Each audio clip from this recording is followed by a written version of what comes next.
Dr. Jekyll and Mr. Hyde, Chapter 10, Henry Jekyll's full statement of the case.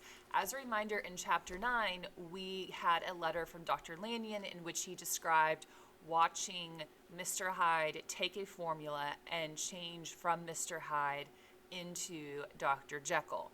The chapter before that, we had Utterson and Poole break down the door at Jekyll's house, and they found Mr. Hyde dead on the floor. He had taken cyanide and poisoned himself and committed suicide. And so in Chapter 10, this is the letter that that Jekyll left for Utterson. So this Chapter 10 is from Jekyll's point of view. I was born in the year 1800 and something, to a large fortune, endowed besides with excellent parts, inclined by nature to industry, fond of the respect of the wise and good among my fellow men, and thus, as might have been supposed, with every guarantee of an honorable and distinguished future. And indeed the worst of my faults was a certain impatient gaiety of disposition, such as had made the happiness of many, but such as I found it hard to reconcile with my imperious desire to carry my head high, and wear a more than commonly grave countenance before the public. Hence it came about that I concealed my pleasures, and that when I reached years of reflection and began to look around me and take stock of my progress and position in the world, I stood already committed to a profound duplicity of life. So we had this idea of duality here, of hypocrisy. Jekyll right away starts talking about how, he grew up in a very respectable family, he comes from money, there were high societal expectations of him, and so he says, I concealed my pleasures, right? So he starts to kind of like lead this double life or suppress this side of him that can't express itself because he feels like he has to act a certain way due to his station in life. Many a man would have even blazoned such irregularities as I was guilty of, but from the high views that I set before me, I regarded and hid them with an almost morbid sense of shame. It was thus rather the exacting nature of my aspirations than any particular degradation in my faults that made me what I was, and, with even a deeper trench in the majority of men, severed in me those provinces of good and ill which divide and compound man's dual nature. In this case, I was driven to reflect deeply and inveterately on the hard law of life, which lies at the root of religion and is one of the most plentiful springs of distress. Though so profound a double dealer, I was in no sense a hypocrite. Both sides of me were in dead earnest. I was no more myself when I laid aside restraint and plunged in shame than when I labored in the eye of day at the furtherance of knowledge or the relief of sorrow and suffering. And it chanced that the direction of my scientific studies, which led wholly towards the mystic and the transcendental, reacted and shed a strong light on this consciousness of the perennial war among my members. With every day and from both sides of my intelligence, the moral and the intellectual, I thus drew steadily nearer to that truth, by whose partial discovery I have been doomed to such a dreadful shipwreck, that man is not truly one, but truly two. So he starts to kind of go down this weird science and do experiments and kind of figure out human nature, essentially. And he says that he discovers that man is not truly one, but truly two. I say two because the state of my own knowledge does not pass beyond that point. Others will follow, others will outstrip me on the same lines, and I hazard the guess that man will be ultimately known for a mere polity of multifarious, incongruous, and independent denizens. I, for my part, from the nature of my life, advanced infallibly in one direction, and in one direction only. It was on the moral side, and in my own person, that I learned to recognize the thorough and primitive duality of man. I saw of the two natures that contended in the field of my consciousness, even if I could rightly be said to be either, it was only because I was radically both. And from an early date, even before the course of my scientific discoveries had begun to suggest the most naked possibility of such a miracle, I had learned to dwell with pleasure, as a beloved daydream, on the thought of the separation of these elements. If each, I told myself, could be but housed in separate identities, life would be relieved of all that was unbearable. The unjust might go his way, delivered from the aspirations and remorse of his more upright twin, and the just could walk steadfastly and securely on his upward path, doing the good things in which he found his pleasure, and no longer exposed to disgrace and penitence by the hands of this extraneous evil. It was the curse of mankind that these incongruous faggots were thus bound together, that in the agonized womb of consciousness, these polar twins should be continuously struggling. How, then, were they dissociated?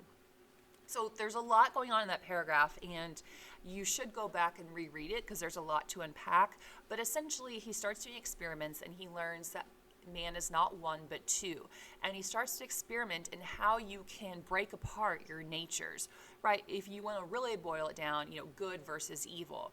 But he said, he had to live this upright moral life. And if we're thinking Victorian England, there was so much pressure put on the upper class to be perfect and follow all of these rules of society, that there were so many people back then that led these double lives, that would go to the brothels, that would go to the gambling dens, and then in society, at these societal balls and gatherings, right, they were the perfect gentlemen or perfect ladies. And so Jekyll is trying to separate, these dual natures of someone into two entirely separate beings. Because he said, how neat would it be to be able to divide yourself, and then one person could go lead that perfect, upright, moral life, and this other person could act out these pleasures that you have had to suppress, that are also a part of you. I was so far in my reflections when, as I have said, a sidelight began to shine upon the subject from the laboratory table. I began to perceive more deeply than has ever yet been stated the trembling immateriality, the mist-like transience of this seemingly so solid body in which we walk attired. Certain agents I found to have the power to shake and to pluck back that fleshly vestment, even as a wind might toss the curtains of a pavilion. For two good reasons, I will not enter deeply into the scientific branch of my confession. First, because I have been made to learn that the doom and the brethren of our life is bound forever on man's shoulders, and when the attempt is made to cast it off, it but returns upon us with more unfamiliar and more awful pressure. Second, because as my narrative will make alas too evident, my discoveries were incomplete. Enough, then, that I not only recognized my natural body for the mere aura and effulgence of certain of the powers that made upon my spirit, but managed to compound a drug by which these powers should be dethroned from their supremacy, and a second form and countenance subsisted, none the less natural to me because they were the expression and bore the stamp of lower elements in my soul. So he says, look, I am going to talk to you a lot, Utterson, in this letter about what happened to me, but I'm not going to get too much into the science of it. And that is for two reasons. First, I don't want anyone to ever replicate my experiment and what I've done here. And second, I can't really tell you exactly what happened because it kind of was a fluke in some areas. So he said, even if I really wanted to write it down, you wouldn't be able to replicate it based off of what happened and the materials that I used. I hesitated long before I put this theory to the test of practice. I knew well that I risked death, for any drug that so potently controlled and shook the very fortress of identity might be the least scruple of an overdose or the least inopportunity in the moment of exhibition, utterly blot out that immaterial tabernacle which I looked to change. But the temptation of a discovery so singular and profound at last overcame the suggestions of alarm. I had long since prepared my tincture. I purchased at once from the firm of wholesale chemists a large quantity of a particular salt, which I knew, from my experiments, to be the last ingredient required, and late one accursed night I compounded the elements, watched them boil and smoke together in the glass, and when the ebullition had subsisted, with a strong glow of courage, drank off the potion. So he starts experimenting to see if he can really break himself into two different people. And he says, my main ingredient was this certain salt that I used. And so he puts them all together, creates a formula, and he tests it on himself because he doesn't have anyone else to test it on. The most racking pangs succeeded, a grinding in the bones, deadly nausea, and a horror of the spirit that cannot be exceeded at the hour of birth or death. Then these agonies began swiftly to subside, and I came to myself as if out of a great sickness. There was something strange in my sensations, something indescribably new, and, from its very novelty, incredibly sweet. I felt younger, lighter, happier in body. Within, I was conscious of a heady recklessness, a current of disordered sensual images running like a mill race in my fancy, a solution of the bonds of obligation, an unknown, but not an innocent freedom of the soul. I knew myself, at the first breath of this new life, to be more wicked, tenfold more wicked, sold a slave to my original evil, and the thought in that moment braced and delighted me like wine. I stretched out my hands, exulting in the freshness of these sensations, and in the act I was suddenly aware that I had lost in stature. This paragraph describes the transformation. So he drinks this formula and he becomes Hyde. And it sounds like a very horrible transformation, extremely painful. And he says whenever he finishes the transformation, he feels younger, he feels lighter, happier in body. He says that he knows that he is more wicked than he is as Dr. Jekyll, that he is more evil than he is as Dr. Jekyll, and he is shorter. There was no mirror at that date in my room, which stands beside me as I write, was brought there later on and for the very purpose of these transformations. The night, however, was far gone into the morning. The morning, black as it was nearly ripe for the conception of the day. The inmates of my house were locked in the most rigorous hours of slumber, and I determined, flushed as I was with hope and triumph, to venture in my new shape as far as to my bedroom. I crossed the yard, wherein the constellations looked down upon me. I could have thought with wonder the first creature of that sort that their unsleeping vigilance had yet disclosed to them. I stole through the corridors, a stranger in my own house, and coming to my room, I saw for the first time the appearance of Edward Hyde. I must here speak by theory alone, saying not that which I know, but that which I suppose to be the most probable. The evil side of my nature, to which I had now transferred the stamping efficacy, was less robust and less developed than the good which I had just deposed. Again, in the course of my life, which had been, after all, 9/10 a life of effort, virtue, and control, it had been much less exercised and much less exhausted, and hence, as I think, it came about that Edward Hyde was so much smaller, slighter, and younger than Henry Jekyll.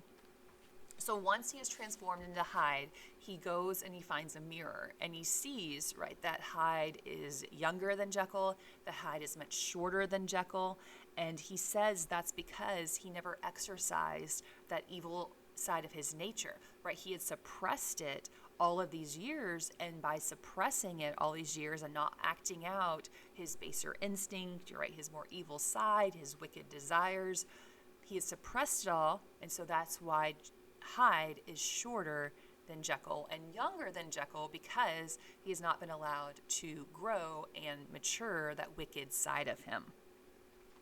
And again, this goes back to Victorian England and how suppressed people were in those days. Even as good shone upon the countenance of the one, evil was written broadly and plainly on the face of the other. Evil besides, which I must still believe to be the lethal side of man, had left on that body an imprint of deformity and decay. And yet when I looked upon that ugly idol in the glass, I was conscious of no repugnance, rather of a leap of welcome. This, too, was myself. It seemed natural and human. In my eyes it bore a livelier image of the spirit. It seemed more express and single than the imperfect and divided countenance I had been hitherto accustomed to call mine. And in so far I was doubtless right. I have observed that when I wore the semblance of Edward Hyde, none could come near me at first without a visible misgiving of the flesh. This, as I take it, was because all human beings, as we meet them, are commingled out of good and evil. And Edward Hyde, alone in the ranks of mankind, was pure evil. So we get more of an explanation here as to why people can't quite describe Hyde whenever they see him, and they just get this bad feeling about him and this feeling of deformity. And Jekyll has a guess about that too, and he says that's because Hyde was purely evil. When you meet someone, most people, there's good and bad in them, There's human kindness, but we all have the propensity to sin, do bad things. And here Jekyll says Hyde only had evil. And as if we've never experienced that, someone that's just pure evil, it's hard to put into words, and that's why people had a hard time describing Hyde.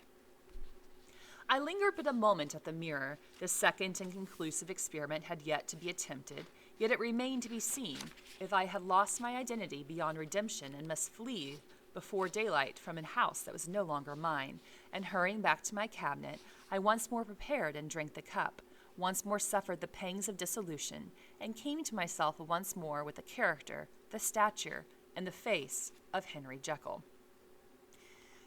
So in order to become Jekyll again, he drinks the formula and he becomes Jekyll. That night I had come to the fatal crossroads. Had I approached my discovery in a more noble spirit, had I risked the experiment while under the empire of generous or pious aspirations, all must have been otherwise, and from these agonies of death and birth I had come forth an angel instead of a fiend. The drug had no discriminating action. It was neither diabolical nor divine, but it shook the doors of the prison house of my disposition, and like the captives of Philippi, that which stood within ran forth. At that time my virtue slumbered. My evil, kept awake by ambition, was alert and swift to seize the occasion, and the thing that was projected was Edward Hyde. Hence, although I had now two characters as well as two appearances, one was wholly evil, and the other was still the old Henry Jekyll, the incongruous compound of whose reformation and improvement I had already learned to despair. The movement was thus wholly towards the worse. So when he ends that paragraph by saying the movement was thus wholly towards the worse, in this paragraph he talks about, yes, he did create this formula that changed him into another person, but it wasn't the formula that made someone evil. The formula was a transformation formula that would transform you into something else or someone else, but it was the intent behind drinking it that caused you to become a certain person. So because Jekyll's intent was he wanted to create another being to then act out his more wicked side, that's what happened. That's why Hyde was evil, because that's what Jekyll's intent was. Even at that time, I had not yet conquered my aversion to the dryness of a life of study. I would still be merrily disposed at times, and as my pleasures were, to say the least, undignified, and I was not only well known and highly considered, but growing towards the elderly man, this incoherency of my life was daily growing more unwelcome. It was on this side that my new power tempted me until I fell in slavery. I had but to drink the cup, to doff at once the body of the noted professor, and to assume, like a thick cloak, that of Edward Hyde. I smiled at the notion. It seemed to me at the time to be humorous, and I made my preparations with the most studious care. I took and furnished that house in Soho, to which Hyde was tracked by the police, and engaged as housekeeper a creature whom I well knew to be silent and unscrupulous. On the other side, I announced to my servants that a Mr. Hyde, whom I described, was to have full liberty and power about my house in the square, and to parry mishaps I even called and made myself a familiar object, and my second character. I next drew up that will to which you so much objected, so that if anything befell me in the person of Dr. Jekyll, I could enter on that of Edward Hyde without pecuniary loss, and thus fortified, as I supposed, on every side, I began to profit by the strange immunities of my position. So he starts making preparations now to lead this double life. And this is when he gets like an apartment for Mr. Hyde on the other side of town and introduces Mr. Hyde to his staff. So that way he can come and go as both people depending on what he wants to do and the actions he wants to be partaking in. And then he also creates that will just in case, something does happen with this experiment and he's stuck as Hyde. Men had been before hired bravos to transact their crimes, while their own person and reputation sat under shelter. I was the first that ever did so for his pleasures. I was the first that could thus plod in the public eye with a load of genial respectability, and in a moment, like a schoolboy, strip off these lendings and spring headlong into the sea of liberty. But for me, in my impenetrable mantle, the safety was complete. Think of it, I did not even exist. Let me but escape into my laboratory door, give me but a second or two to mix and swallow the draught that I have always standing ready, and whatever he had done, Edward Hyde would pass away like the stain of breath upon a mirror, and there in his stead, quietly at home, trimming the midnight lamp in his study, a man who could afford to laugh at suspicion would be Henry Jekyll. So this paragraph just talks about how amazing he thought this plan was to like be Mr. Hyde in public and go out and do all these crazy things. But then, oh no, here I am. I'm Dr. Jekyll. I just need to, drink this formula really quick, change back to Dr. Jekyll, and be this respectable guy. And no one would ever be the wiser. The pleasures which I had made haste to seek in my disguise were, as I have said, undignified. I would scarcely use a harder term. But in the hands of Edward Hyde, they soon began to turn towards the monstrous. When I would come back from these excursions, I was often plunged into a kind of wonder at my curious depravity. This familiar that I called out of my own soul, sent forth alone to do his good pleasure, was being inherently maligned and villainous. His every act and thought centered on self, drinking pleasure with bestial avidity from any degree of torture to another, relentless like a man of stone. Henry Jekyll stood at times aghast before the acts of Edward Hyde, but the situation was apart from ordinary laws, and insidiously relaxed the grasp of conscience. It was Hyde, after all, and Hyde alone, that was guilty. Jekyll was no worse. He woke again to his good qualities, seemingly unimpaired. He would even make haste where it was possible to undo the evil done by Hyde. And thus his conscience slumbered. He doesn't go into specifics here about what Hyde did exactly. We just know it was stuff that Jekyll would never have done himself. Into the details of the infamy at which I thus connived, for even now I can scarce grant that I committed it, I have no design of entering. I mean to point out the warnings and the successive steps with which my chastisement approached. I met with one accident which, as it brought on no consequence, I shall no more than mention. An act of cruelty to a child aroused against me the anger of a passer-by, whom I recognized the other day in the person of your kinsman. The doctor and the child's family joined him. There were moments when I feared for my life, and at last, in order to pacify their too just resentment, Edward Hyde had to bring them to the door and pay them in a check drawn in the name of Henry Jekyll. But this danger was easily eliminated from the future by opening an account at another bank in the name of Edward Hyde himself, and when, by sloping my own hand backward, I had supplied my double with a signature, I thought I sat beyond the reach of fate. So we learn from his point of view about the time where he trampled a little girl and he had to use a check from Jekyll. And from that point, he was like, okay, I need to separate myself, Jekyll and Hyde a little bit more. And that is when he opened up a checking account for Hyde. So that way, if something ever happened again, people would not continue to link Jekyll and Hyde together. Some 2 months before the murder of Sir Danvers, I had been out for one of my adventures, had returned at a late hour, and woke the next day in bed with somewhat odd sensations. It was in vain I looked about me. In vain I saw the decent furniture and tall proportions of my room in the square. In vain that I recognized the pattern of the bed curtains and the design of the mahogany frame. Something still kept insisting that I was not where I was, that I had not wakened where I seemed to be, but in the little room in Soho where I was accustomed to sleep in the body of Edward Hyde. I smiled to myself, and, in my psychological way, began lazily to inquire into the elements of this illusion, occasionally, even as I did so, dropping back into the comfortable morning doze. I was still so engaged when, in one of my more wakeful moments, my eyes fell upon my hand. Now the hand of Henry Jekyll, as you have often remarked, was professional in shape and size. It was large, firm, white, and comely. But the hand which I now saw, clearly enough, in the yellow light of the mid-London morning, lying half shut on the bedclothes, was lean, corded, knuckly, of a dusky pallor and thickly shaded with a swart growth of hair. It was the hand of Edward Hyde.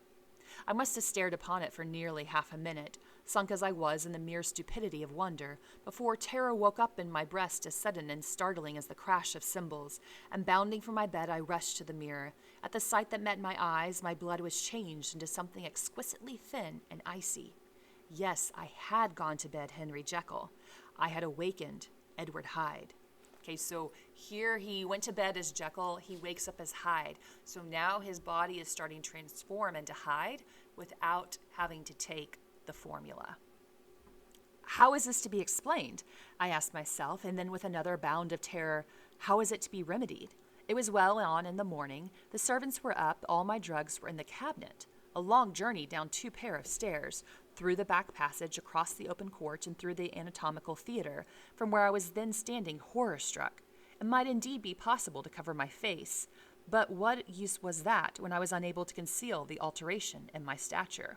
And then with overpowering sweetness of relief, it came back upon my mind that the servants were already used to the coming and going of my second self. I had soon dressed as well as I was able in clothes of my own size, had soon passed through the house where Bradshaw stared and drew back at seeing Mr. Hyde at such an hour and in such a strange array, and 10 minutes later Dr. Jekyll had returned to his own shape and was sitting down with a darkened brow to make a feint of breakfasting. So yes, this does really freak him out, the fact that he didn't need the formula to change, but he had also kind of, in a way, prepared for this moment by telling his servants and them already being used to Mr. Jekyll, Mr. Hyde. And so he's able to walk through the house as Mr. Hyde, go into his laboratory, and then drink the formula and change himself back into Dr. Jekyll. Small indeed was my appetite. This inexplicable incident, this reversal of my previous experience, seemed like the Babylonian finger on the wall to be spelling out the letters of my judgment. So this is the Babylonian finger on the wall. That is a biblical reference there. Okay, to Daniel 5, 24 through 31, in case you wanted to look that up. Sorry, just lost my place here. Oh. The part of me which I had the power of projecting had lately been much exercised and nourished. It had seemed to me of late as though the body of Edward Hyde had grown in stature, as though when I wore that form I were conscious of a more generous tide of blood, and I began to spy a danger that, if this was much prolonged, the balance of my nature might be permanently overthrown, the power of voluntary change be forfeited, and the character of Edward Hyde become irrevocably mine. So he starts to realize over time that Hyde is growing. So yes, Hyde is still much shorter than Jekyll, but the more Jekyll exercises and lets out his evil side, his wicked side, the more it starts to grow. So the taller Hyde gets. The power of the drug had not been always equally displayed. Once, very early in my career, it had totally failed me. Since then, I had been obliged on more than one occasion to double, and once, with infinite risk of death, to triple the amount. And these rare uncertainties had cast hitherto the sole shadow on my contentment. Now, however, and in the light of the morning's accident, I was led to remark that whereas in the beginning the difficulty had been to throw off the body of Jekyll, it had of late gradually but decidedly transferred itself to the other side. All things, therefore, seemed to point to this, that I was slowly losing hold of my original and better self, and becoming slowly incorporated with my second and worse self. So he says that over time, the more that he drinks this formula to become Hyde, the harder it is to turn back to Jekyll, because Hyde has grown so much, is gaining more power, and it's hard to turn back into Jekyll now because Hyde wants to stay. Between these two, I now felt I had to choose. My two natures had memory in common, while all other faculties were most unequally shared between them. Jekyll, who was composite, now with the most sensitive apprehensions, now with a greedy gusto, projected and shared in the pleasures and adventures of Hyde.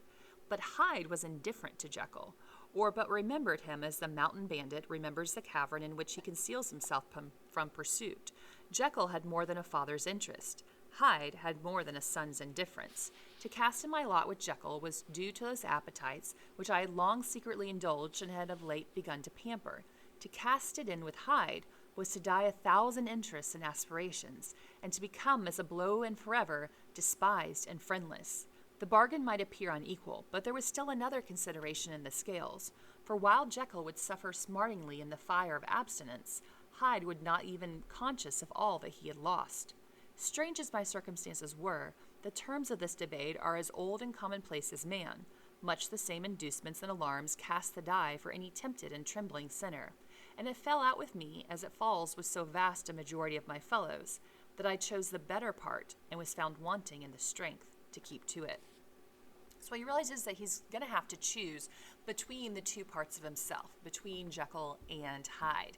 And Jekyll and Hyde do share memory, so whatever Hyde does, Jekyll is very much aware of. And Jekyll, right, he loves becoming Hyde, Whereas, like, when he's Hyde, Hyde doesn't want to go back to being Jekyll, right? Because he's been hidden away for so long. But Jekyll knows he has to choose between the two forms. And so he says, I wanted to choose Jekyll ultimately. But the problem is, he says, I chose the better part and was found wanting in the strength to keep it. So I think it's like anytime someone says like they want to change, it's great, but change is hard, right? And it does take a lot of effort on your part to make that change permanent. And so that's what Jekyll is struggling with here. Yes, I preferred the elderly and discontented doctor, surrounded by friends and cherishing honest hopes, and bade a resolute farewell to the liberty, the comparative youth, the light step, leaping impulses, and the secret pleasures that I enjoyed in the disguise of Hyde. I made this choice perhaps with some unconscious reservation, for I neither gave up the house in Soho nor destroyed the clothes of Edward Hyde, which still lay ready in my cabinet.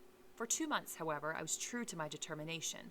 For 2 months I led a life of such severity as I had never before attained to, and enjoyed the compensations of an approving conscience. But time began at last to obliterate the freshness of my alarm. The praises of conscience began to grow into a thing of course. I began to be tortured with throes and longings, as of Hyde struggling after freedom. And at last, in an hour of moral weakness, I once again compounded and swallowed the transforming draught. So this is the part where his friends saw him getting better, and for 2 months he never becomes Hyde, and he sticks with his plan to be done with Hyde forever and lead the life of Jekyll and just really appreciate his life that he has and his friends that he has, and everything's going okay, but it's just like any other time, right?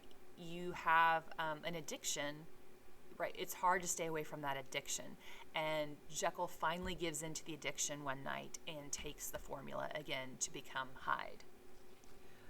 I do not suppose that, when a drunkard reasons with himself upon his vice, he is once out of 500 times affected by the dangers that he runs through his brutish physical insensibility.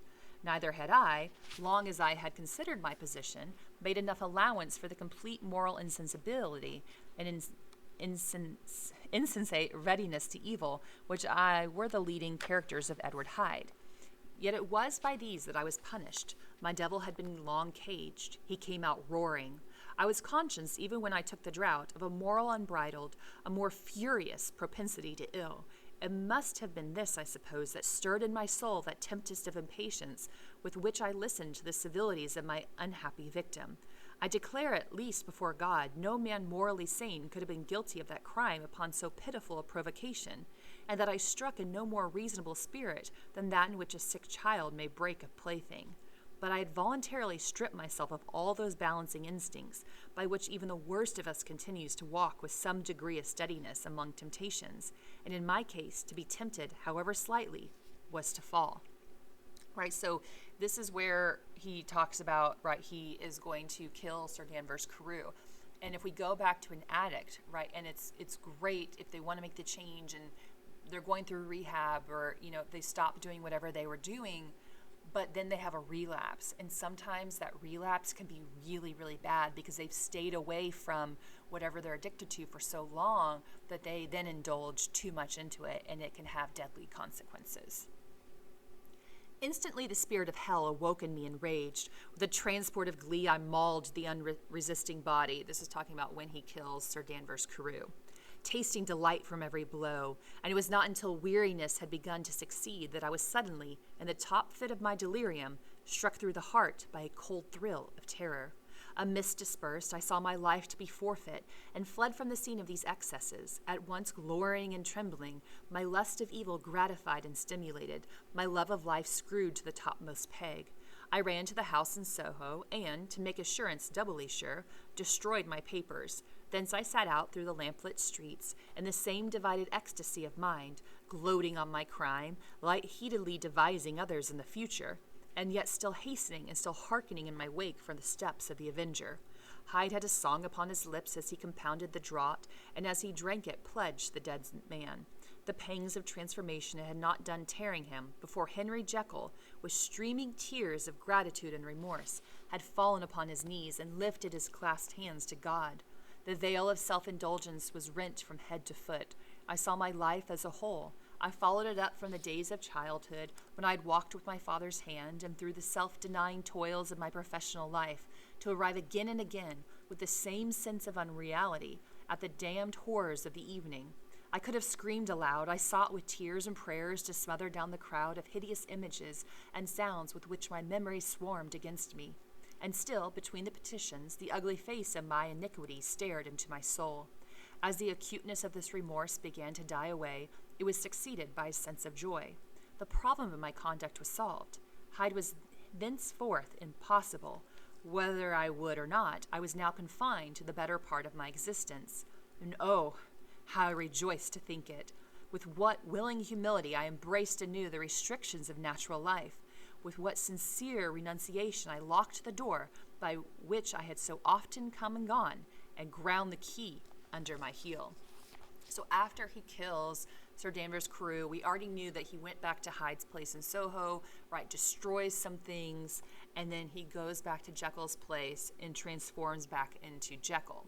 And the problem with this is that Hyde never felt remorse for killing Sir Danvers' crew. He was really, really excited about it, right, and just kind of like basked in the glow of murder. And then when Jekyll gets back home, I mean, he is remorseful about it, but he's more happy that he can change back into himself, and now he has an excuse to permanently be rid of Hyde, because Hyde has committed a murder, and so he's like, okay, well, Hyde can no longer exist, right, because I don't want him caught by authorities, so he can no longer exist. Maybe I'm finally done with this guy.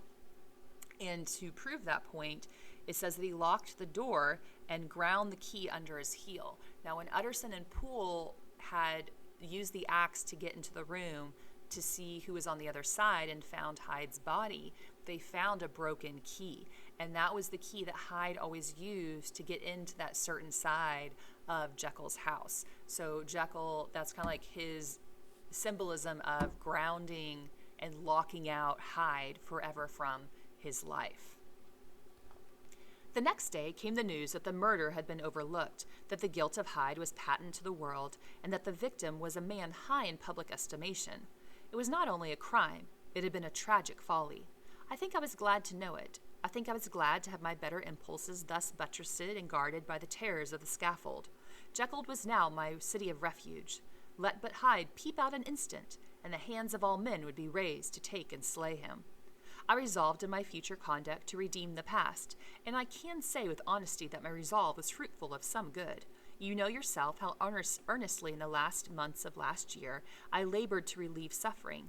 You know that much was done for others, and that the days passed quietly, almost happily for myself. Nor can I truly say that I wearied of this benefit and innocent life.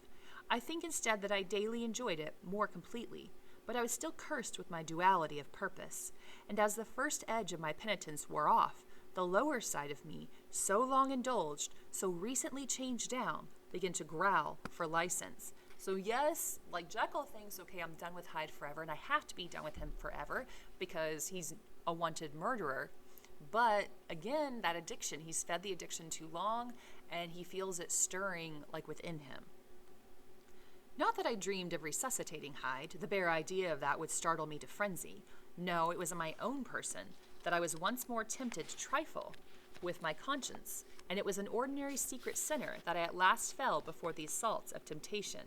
There comes to an end all things. The more capacious measure is filled at last, and this brief condensation to my evil finally destroyed the balance of my soul. And yet I was not alarmed. The fall seemed natural, like a return to the old days before I had made my discovery. It was a fine, clear January day, wet underfoot where the frost had melted, but cloudless overhead, and the Regent's Park was full of winter chirpings and sweet with spring odors. I sat in the sun on a bench, the animal within me licking the chops of memory, the spiritual side a little drowsed, promising subsequent penitence, but not yet moved to begin. After all, I reflected, I was like my neighbors, and then I smiled, comparing myself with the other men, comparing my active goodwill with the lazy cruelty of their neglect. And at the very moment of that vainglorious thought, a qualm came over me, a horrid nausea, and the most deadly shuddering. These passed away and left me faint.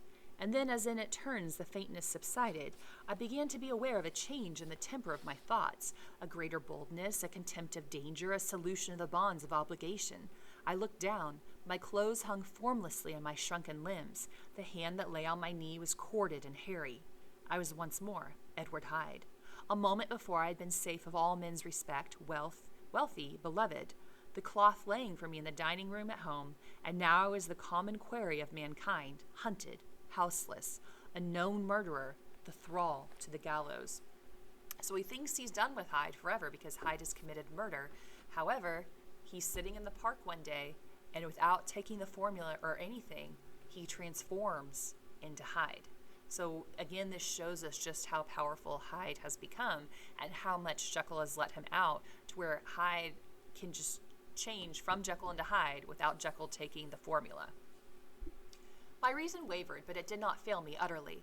I have more than once observed that in my second character, my faculties seemed sharpened to a point and my spirits more tensely elastic. Thus it came about that, where Jekyll perhaps might have succumbed, Hyde rose to the importance of the moment. My drugs were in one of the presses of my cabinet. How was I to reach them? That was the problem that, crushing my temples in my hands, I set myself to resolve. The laboratory door I had closed. If I sought to enter by the house, my own servants would consign me to the gallows. I saw I must employ another hand, and thought of Lanyon. How was he to be reached? How persuaded? Supposing that I escaped capture in the streets, how was I to make my way into his presence? And how should I, an unknown and displeasing visitor, prevail on the famous physician to rifle the study of his colleague, Dr. Jekyll? Then I remembered that my original character, one part remained to me. I could write in my own hand. And once I had conceived the kindling spark, the way that I must follow became lighted up from end to end. Thereupon I arranged my clothes as best I could, and summoning a passing hansom, drove to a hotel in Portland Street, the name of which I chanced to remember. At my appearance, which was indeed comical enough, however tragic a fate these garments covered, the driver could not conceal his mirth. I gnashed my teeth upon him with a gust of evil, devilish fury, and this smile withered from his face. Happily for him, yet more happily for myself, for in another instant I had certainly dragged him from his perch. At the inn, as I entered, I looked about me with so black a countenance as made the attendants tremble. Not a look did they exchange in my presence, but obsequently took my orders, led me to a private room, and brought me wherewithal to write. Hyde in danger of his life was a creature new to me, shaken with inordinate anger, strung to the pitch of murder, lusting to inflict pain. Yet the creature was astute, mastered his fury with great effort of will, composed his two important letters, one to Lanyon and one to Poole, and that he might receive actual evidence of their being posted, sent them out with the directions that they should be registered. Thenceforth he sat all day over the fire in the private room, gnawing his nails. There he dined, sitting alone with his fears, the waiter visibly quailing before his eye. And thence, when the night was fully come, he set forth in the corner of a closed cab, and was driven to and fro about the streets of the city. He, I cannot say I. That child of hell had nothing human, nothing lived in him but fear and hatred. And when at last, thinking the driver had begun to grow suspicious, he discharged the cab and ventured on foot, attired in his misfitting clothes, an object marked out for observation, into the midst of the nocturnal passengers, these two base passions raged within him like a tempest. Fear and hatred. He walked fast, hunted by his fears, chattering to himself, skulking through the less frequented thoroughfares, counting the minutes that still divided him from midnight. Once a woman spoke to him, offering, I think, a box of lights. He smote her in the face, and she fled. So this is talking about the incident where he sent the letters to Lanyon for Lanyon to go to his laboratory, get the drawer, right, and then he's going to go visit Lanyon, take the formula, right, and turn into Jekyll. When I came to myself at Lanyon's, the horror of my old friend perhaps affected me somewhat. I do not know, it was at least but a drop in the sea to the abhorrence with which I looked back upon these hours. A change had come over me. It was no longer the fear of the gallows. It was the horror of being Hyde that racked me. I received Lanyon's condemnation partly in a dream. It was partly in a dream that I came home to my own house and got into bed. I slept after the prostration of the day with a stringent and profound slumber which was not even the nightmares that wrung me could avail to break. I awoke in the morning shaken, weakened, but refreshed. I still hated and feared the thought of the brute that slept within me, but I had not, of course, forgotten the appalling dangers of the day before. But I was once more at my home, in my own house, and close to my drugs, and gratitude for my escape shone so strong in my soul that it almost rivaled the brightness of hope. So he finally makes it home, right, and he's happy to be there, feeling good, feeling safe. I was stepping leisurely across the court after breakfast, drinking the chill of the air with pleasure, when I was seized again with those indescribable sensations that herald the change, and I had but the time to gain the shelter of my cabinet before I was once again raging and freezing with the passions of Hyde. So again, his body is changing from Jekyll to Hyde without him taking any formula. It took on this occasion a double dose of the formula to recall me to myself, and to last 6 hours after, as I sat looking sadly in the fire, the pangs returned and the drug had to be re-administered. So now he's having to take even more of the drug and more frequently just to stay himself. So at the beginning of the book, he took the drug to become Hyde, but now he's having to take the drug to stay Jekyll. In short, from that day forth, it seemed only by great effort as of gymnastics, and only under the immediate stimulation of the drug, that I was able to wear the countenance of Jekyll. At all hours of the day and night, I would be taken with the premonitory shudder. Above all, if I slept or even dozed for a moment in my chair, it was always as Hyde that I awakened. Under the strain of this continually impending doom, and by the sleeplessness to which I now condemned myself, even beyond what I had thought possible to man, I became in my own person a creature eaten up and emptied by fever, languidly weak both in body and mind, and solely occupied by one thought, the horror of my other self.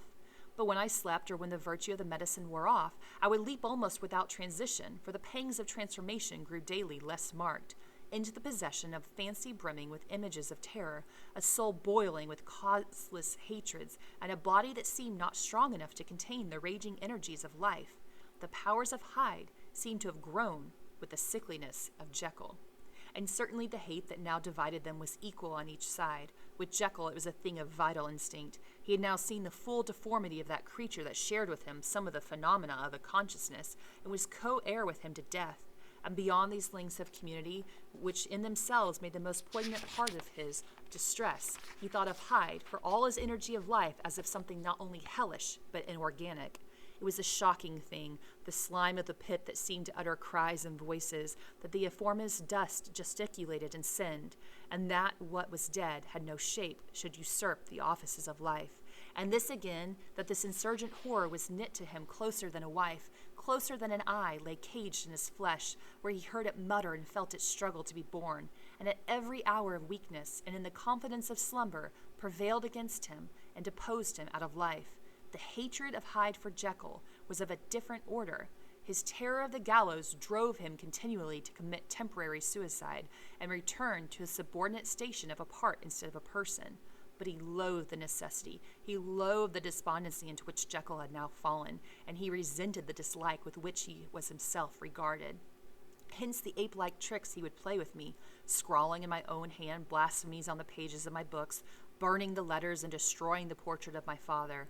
Indeed, had it not been for his fear of death, he would long ago have ruined himself in order to involve me in the ruin. But his love of life is wonderful, and I go further, I, who sicken and freeze at the mere thought of him, when I recall the abjection and passion of this attachment to life, and when I know how he fears my power to cut him off by suicide, I find it in my heart to pity him. So I would really recommend that you reread that chapter, because it talks about how now at this point Jekyll hates Hyde and Hyde hates Jekyll. Where at the beginning they did coexist to a certain extent because both loved life and both loved the idea of Hyde.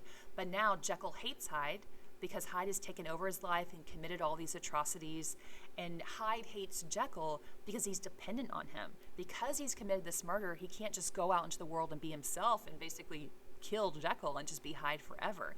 He's dependent on Jekyll. He needs Jekyll and he hates that. So he destroys Jekyll's belongings.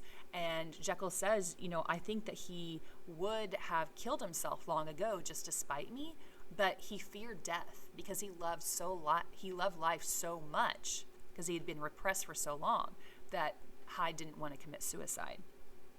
It is useless, and the time awfully fails me, to prolong this description. No one has ever suffered such torments, let that suffice. And yet even to these habit brought, no, not alleviation, but a certain callousness of soul, a certain acquiescence of despair, and my punishment might have gone on for years, but for that last calamity which has now fallen, and which has finally severed me from my own face and nature, my provision of the salt, which had never been renewed since the date of the first experiment, began to run low. I sent out for a fresh supply and mixed the draught. The ebullition followed, and the first change of color, but not the second. I drank it, and it was without efficacy. You will learn from Poole how I had London ransacked. It was in vain, and I am now persuaded that my first supply was impure, and that it was the unknown impurity which lent efficacy to the drought. So he says this could have gone on for years, this hatred, but this dependency of Jekyll and Hyde. The problem is that the original salt that he used for the formula ran out. And that is when he sent Poole all around London to try to get more salt so he could create more of the formula to, transform between Jekyll and Hyde. But he says it didn't work. And he says there in that last line, I am now persuaded that my first supply was impure, and that it was an unknown impurity which lent efficacy to the drought. So he says something was wrong with that first batch of salt, and so the formula can never be recreated. About a week has passed, and I am now finishing this statement under the influence of the last of the old powders. This, then, is the last time, short of a miracle, that Henry Jekyll can think his own thoughts or see his own face, now how sadly altered in the glass. Nor must I delay too long to bring my writing to an end, for if my narrative has hitherto escaped destruction, it has been by a combination of great prudence and great good luck. Should the throes of change take me in the act of writing it, Hyde will tear it in pieces, but if some time shall have elapsed after I have laid it by, his wonderful selfishness and circumscription to the moment will probably save it once again from the action of his ape-like spite. And indeed, the doom that is closing on us both has already changed and crushed him. Half an hour from now, when I shall again and forever re-endue to that hated personality, I know how I shall sit shuddering and weeping in my chair, or continue with the most strained and fear-struck ecstasy of listening to pace up and down this room, my last earthly refuge, and give ear to every sound of menace. Will Hyde die upon the scaffold, or will he find courage to release himself at the last moment? God knows. I am careless. I am indifferent. This is my true hour of death, and what is to follow concerns another than myself. Here, then, as I lay down the pen and proceed to seal up my confession, I bring the life of that unhappy Henry Jekyll to an end. So, with his last strength as Jekyll, he writes this letter for Utterson to find, explaining why he did what he did, why he created the experiment. And he says, I don't know what's going to happen now. Once the formula runs out, courses through my body, and I turn back into Hyde. But we as the reader know that Hyde did end up committing suicide, which is interesting because just a few pages ago, Jekyll said that Hyde, wouldn't commit suicide because he loved life too much. But I think it's because he loved life too much that he did so, because Hyde knew there was no escape. When Utterson and Poole were trying to break down that door, Hyde knew that he would be arrested, that he would be sent to prison, and that's worse than death for Hyde, right? Because for so long, Hyde was imprisoned. Right, that wicked side, that evil side was imprisoned within Jekyll. And so Hyde never wants to go back to prison again. And that is why he takes the cyanide at the end there.